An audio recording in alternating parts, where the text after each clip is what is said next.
Well, now the clear out at my caretaker friend's school is just about complete. He brought me this round last night, and when I got it didn't want to go at all. I don't know what on earth they'd used it for. It looked as if pigs had been given a bath in it, to be honest, because the top of the casing was all scratched and wrecked. It should be blue, a sort of mid-blue colour.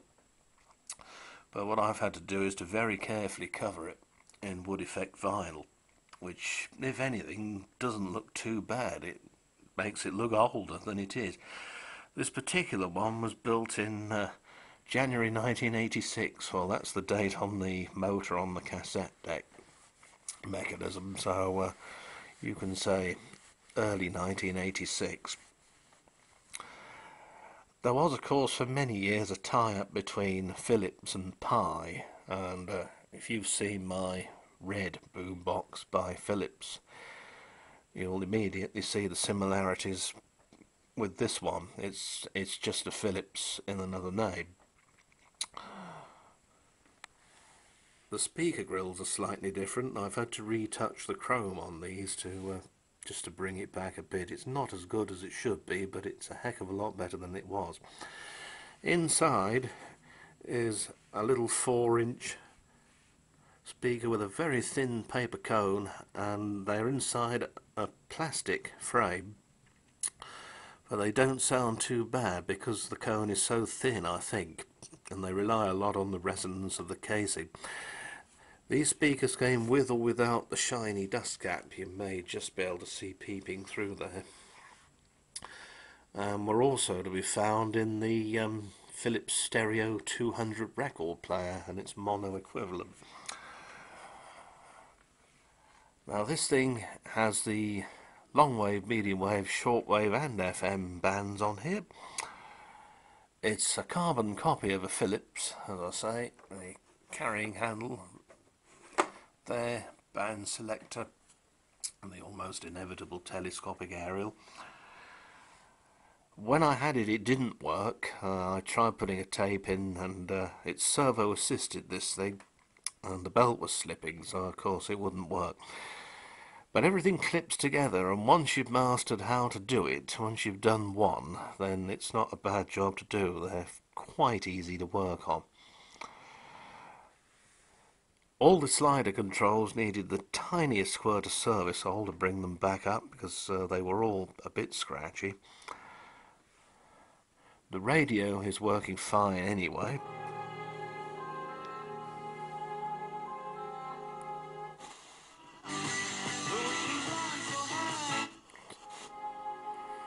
There's the FM.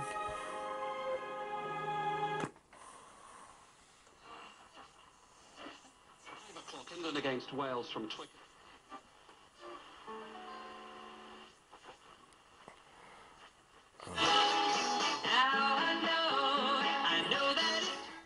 That's medium.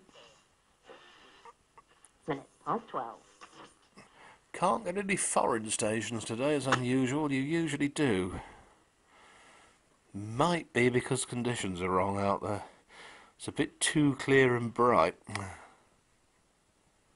There's nothing doing on long wave at all today. Again, there usually is.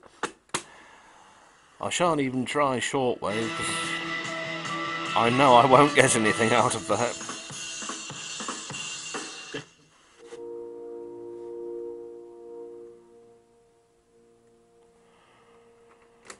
Now, onto the tape section. As I say, the whole thing clips together, and it's quite well made, really.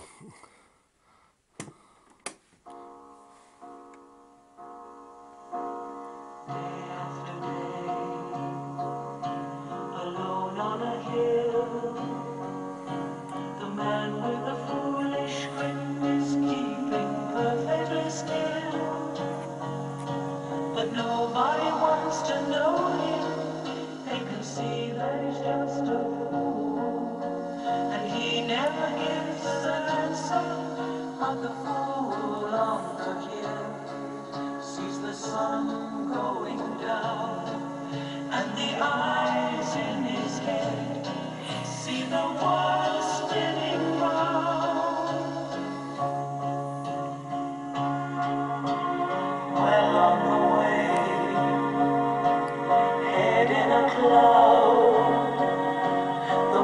of 1,000 voices talking perfectly loud. And there you are, you see it all works again. It's a Pi TR2845. There's the model number, anybody's interested. Normally people just have a mono or stereo switch, but this one's different. You can have it anything from mono to spatial stereo. This isn't the only set to have this feature that I've come across from this, well, collective brand, shall I say.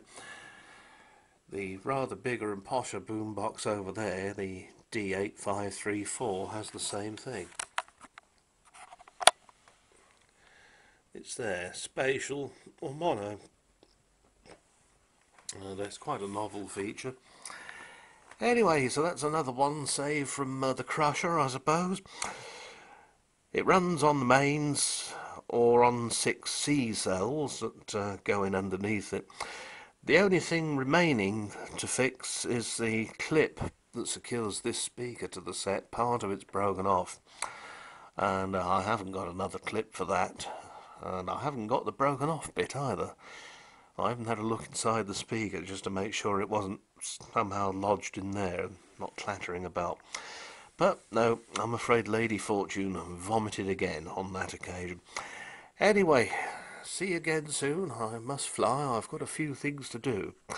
Bye for now.